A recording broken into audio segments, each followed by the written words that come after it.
All right, everybody. So I have Jess Randle back with me, and I'm so happy to have her back. Now, Jess just reminded me that I was her first interviewer back when, maybe last fall, I think.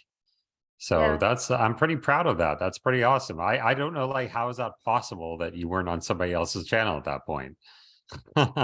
I don't know. I was a nobody and you were like, "Hey, do you want to do an interview?" And I was like, "Yeah." I felt amazing. You made me feel like a superstar. I don't even know how that's possible because you have this like light and energy about you that's like so infectious. And I remember when I was watching your Instagram channel like the first few times, I was like, this girl is going to be huge. Like you're going to be some kind of like Hollywood star, you Oh know, gosh. within the next few years. I really feel that because you have this like energy about you that is just crazy. And I think people are really attracted to that. So I'm actually like surprised. I'm like, how did nobody have you on their channel before me? That's kind of weird. But anyway, so you've been up to some really exciting stuff in the last little while. You started your own community, which is awesome. I'm hoping you could talk about that. Mhm. You did the lion diet really strict, which is what we're going to talk about a little bit today. Mhm. But how are things going in your world? You're keeping busy. Yeah, good. Everything's just really busy. I'm just trying to get things going and do this full time. I think that's the dream for a lot of people. So I'm really excited that it kind of feels like it's happening right now, to where I can share carnivore content with a lot more people and make that my job. s- so I'm doing a couple of things right now. I started a community, like you said, with my friend Serena, called Carnivore Revolution, where it's a group coaching community. We have 6 coaches, all from different backgrounds, and we provide just monthly coaching. You don't have to be carnivore. We just recommend you give up seed oils and ultra processed foods, things like that.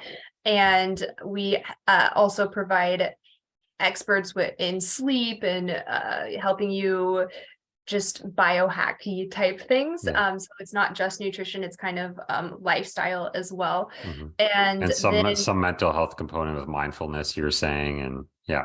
yeah, there's some mental health in there, and just everything, all the kind of pieces that you need to have a really solid lifestyle. Because like we were talking earlier, it's not always about diet. There's so much more to living healthily than just diet. You need the mental health aspect of it as well. And then I am in school still, getting my degree in journalism and mass communication, but I did recently um, get, I don't know if it's a job or what, but I'm writing for a website about the carnivore diet, about my experience with the carnivore diet. So I'm a writer too, which is cool because I'm getting my degree in journalism. So I'm actually using my degree. So that's exciting. And yet then I did the lion diet, like you said, this past January for World Carnivore Month, but I decided to go lion and see if there was still things in my diet that I needed to keep out, or if I felt significantly better doing lion versus carnivore. I just wanted to experiment and see what would happen. And it went really well for me, actually. I Yeah. really liked the results I got. Yeah. Okay. Well, okay. So let's get into that then. The lion diet. Okay. So I did the lion diet. I actually started lion before I even did carnivore, like Oh, just really? regular. I went like hardcore with it. And I think it's partially just because I was such a steak fanatic. I didn't want to eat anything but ribeyes. I was like, oh my God, this is the best diet ever. Like how do I just do this my whole life, Mhm. Um, so what exactly were you eating on the lion diet? Beef, salt, and water, because I know lion is ruminant meat and Yeah. salt and water, but I live in Okinawa, Japan, so there's not a plethora of ruminant meats in the grocery store, not like the United States. I can't just order something online and have it shipped to me. So basically here, my options are beef, lamb, there's some goat that I see in the stores every now and then, and some camel, but camel is Camel? camel, yeah, What? camel. Yeah, I've never even heard of camel meat. Yeah, there's camel in the grocery stores. I've tried it. It's the chicken of red meat. It's the most boring meat ever, Uh, at least in my experience. That whatever I ate, I did not enjoy. It was so lean too. So I and lamb here is crazy expensive. So I decided to just do beef, salt, and water for the 31 days, since it was what was readily available. And yeah, my sleep improved, my mood improved. I didn't lose any weight, but I kind of got leaner. My clothes started fitting better, and I really enjoyed it. And then when I started adding in some more foods, and I already feel a little more bloated, which is annoying. But it was good. So I think I'm still gonna kind of stick to mostly lion, but have pork and eggs and fish every now and then, but mostly lion still. okay. So are we talking mostly ground beef then? Was that the majority of your line diet? Yeah, probably mostly ground beef and cheap ground beef too. So, and I got a lot of flack for that when I would post that I would get 2 pounds for $3.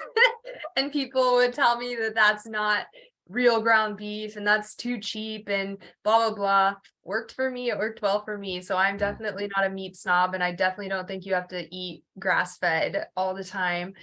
So I would eat cheap ground beef and a lot of steak, and I had pot roast every now and then, some hanging tender, beef tongue. I love beef tongue, so I had a lot of that. Uh, Yes. it- I like it. yeah. I've had goat tongue. I don't think I've had beef tongue, but I like goat tongue.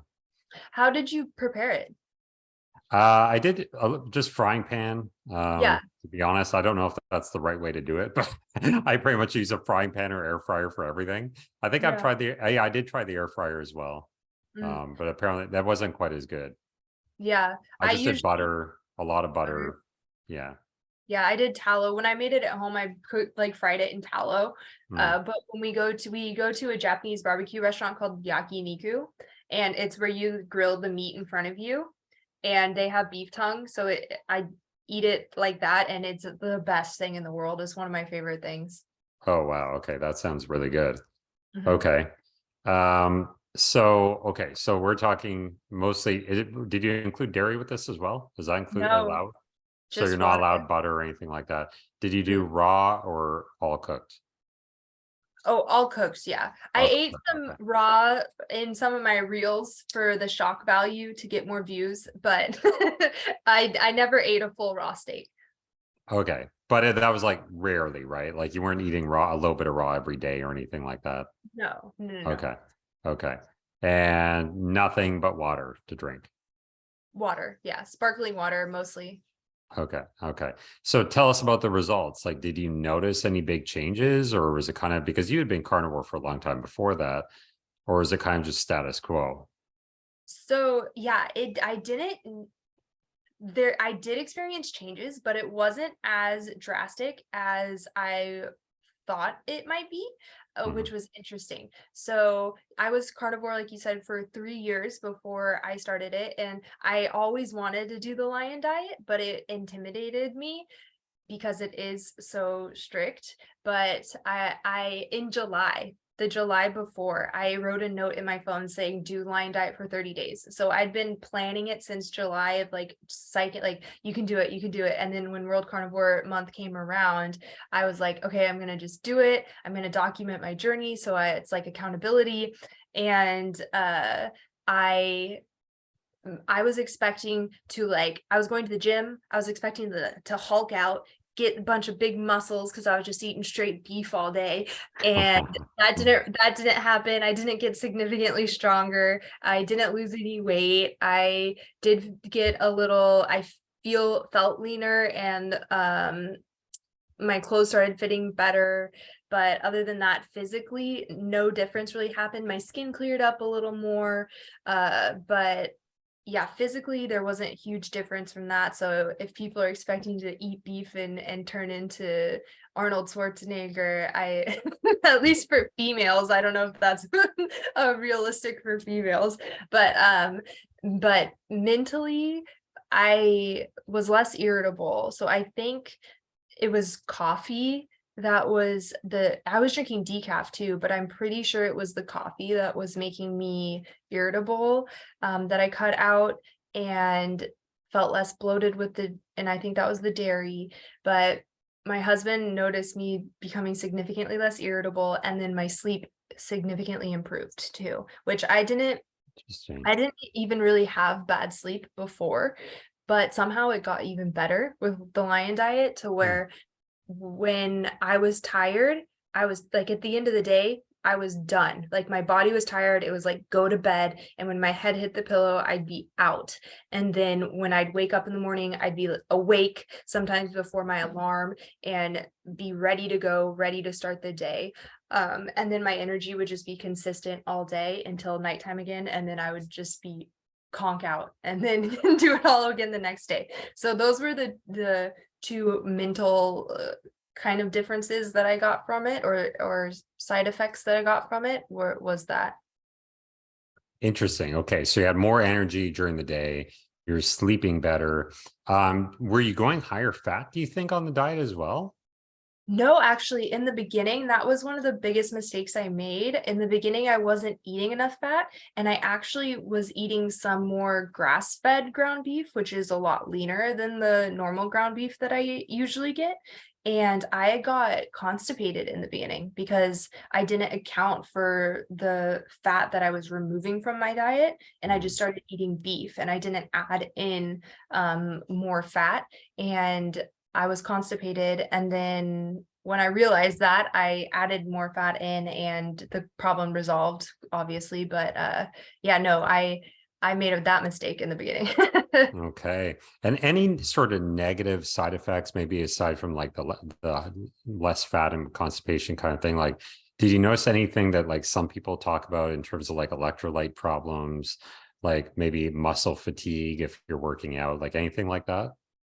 No, I didn't notice anything like that, and I do think that it's because I was carnivore beforehand, so my body was Right. kind of already adapted to Yeah. this a very similar way of eating.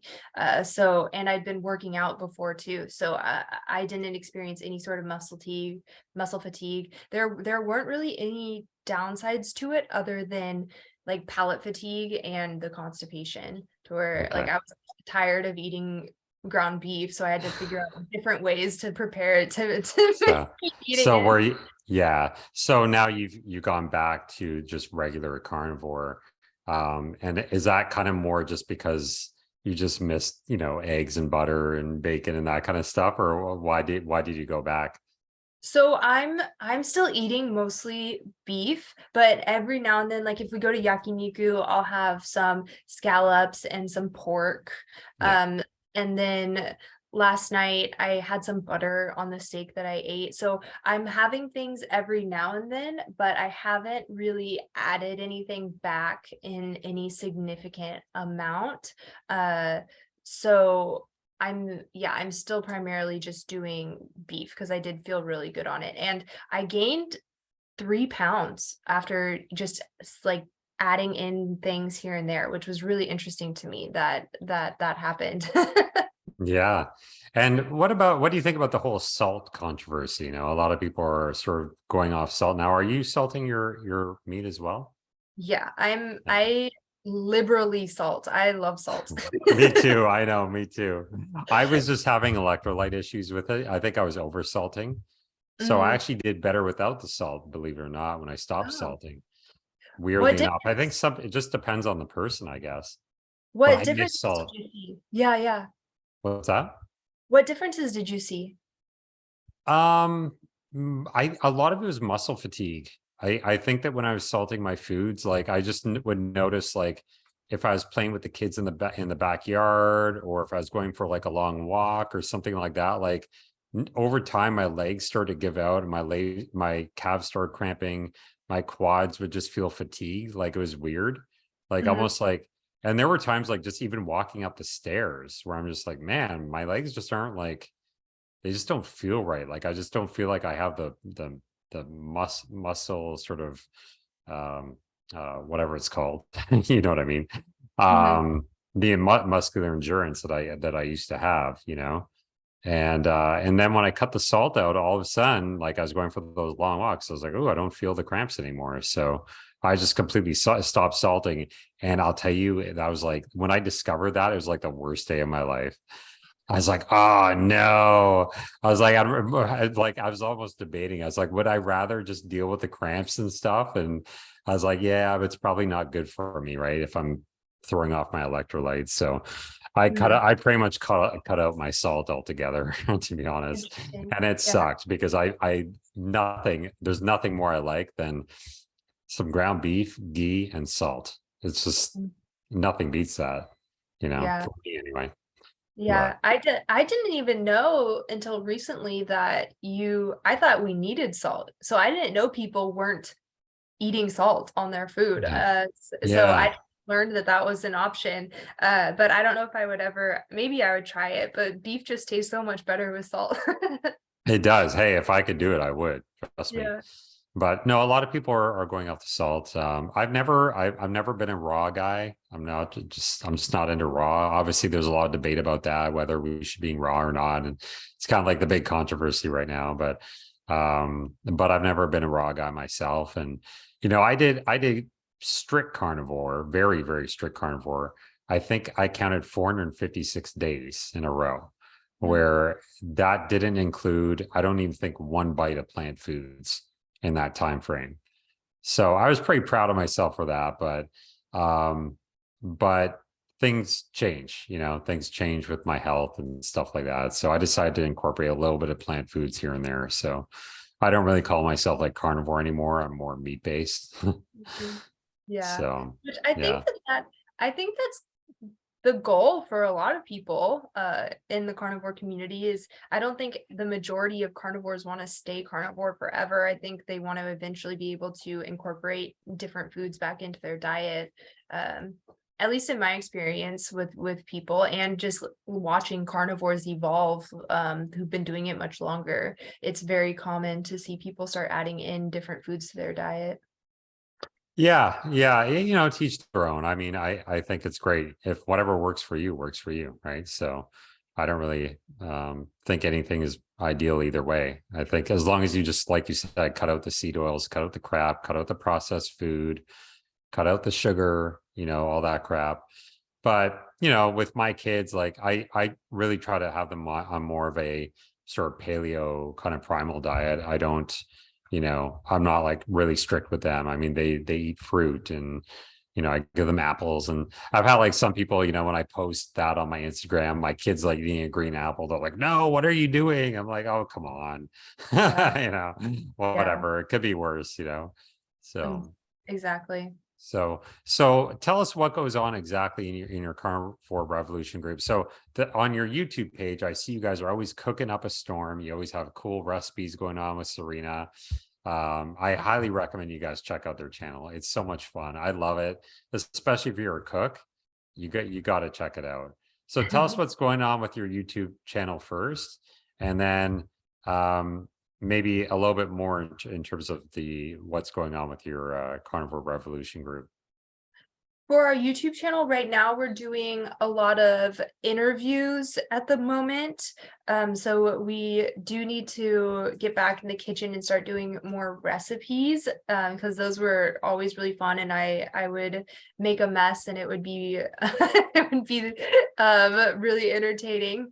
But so we're doing interviews and then for the Carnivore Revolution community, it's a free community that people can join, and in the free community there's recipe ideas, so you have like low carb, ancestral, carnivore recipes. There's different recipes, and then I'm doing a book club, so I'm like the leader of a little book club we have, and this Oh, no month way. Hold up there. I want to know more about this book club. What do you we're guys, what sort of stuff do you read? So this month we're reading The Big Fat Surprise, which I think should be required reading for every carnivore. Yeah. Um, And so that's we're and that's sort of a good adjunct to what you're getting into, because you said you're getting into journalism. So are you yeah, getting more into investigative type journalism like what Nina does? I think that would be awesome. She's amazing. So, I would love to. I don't know if I have the stamina for it. It's like it's so intense. Yeah.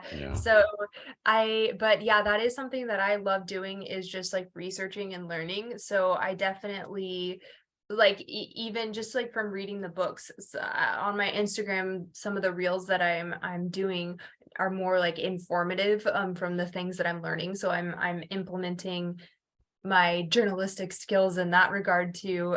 So yeah, and in the community, we have the monthly or the group coaching, and there's 4 Zoom calls a week, and they're at different times. So no matter where you are in the world, you can go to at least 2, or you could try to go to all 4 if you wanted. And we our coaches come from all different backgrounds, and each week we have basically a topic where someone gives kind of teaches you and presents more information about how to sleep better or how to overcome binge eating. Or me, I'm going to talk about like critical thinking and researching and things like that.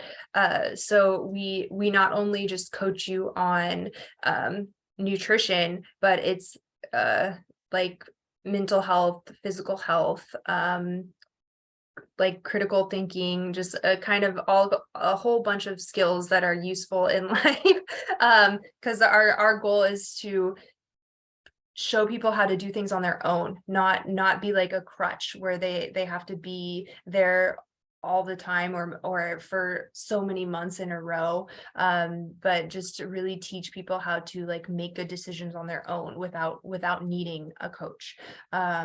So that's our goal in that. But right now we're actually doing a 6-week free trial for people that's starting February 19th, where we are going to take 50 people and basically give them free coaching, and in return they're going to track their progress, kind of like our own little like study, but not professional. um, That's really cool. I love that idea. That's great. yeah. So we're doing the free coaching, and they're going to track their progress, kind of track what they're eating, let us know if they cheat or whatever. And you don't have to be carnivore. You just have to like give up the seed oils and the processed foods and the sugars and things like that. And we are going to collect all the data and kind of just have it to show people at the end, and like say like, hey, look at what can happen if you give up these things that are not good for your health. So that's currently in the works right now, and it's almost starting, so that's exciting. And then we have big plans for the future that I'm excited about. We just have like all these ideas that are ruminating, and so I'm excited for the future. Yeah, there's a lot of exciting stuff going on. We talked about this before. You know, we I mentioned this on our channel a bunch of times. We're also starting our own sort of mental health based project going on, more so with limbic training, which we're going to be releasing in March. So there's a lot of cool stuff going on in our worlds. This is great. I'm so happy for you, and I'm so happy for your success. I just knew it. You know, I discovered the right person when I had you on the channel. I was like, this girl is going to be huge. I knew it. And this is like a huge source of pride for me now that like I could brag as like I discovered her first. You know, maybe I could like be your manager, take you out on tour or something, you know. Yeah, Who yeah. knows? Well, yeah, we'll have to talk about it after and hash out the details. Exactly right. Yeah. Star is Born Part 2 with Jess Randle. All right, Jess. Well, hey, I just want to thank you so much for coming on, sharing the update with the Lion Diet and your cool project that you have going on. And congrats on all your success. I'm so happy for you, and really hoping to get you back on again soon. Yeah, thank you. Thanks for having me. It was nice to catch up. Absolutely. Okay. Thanks so much.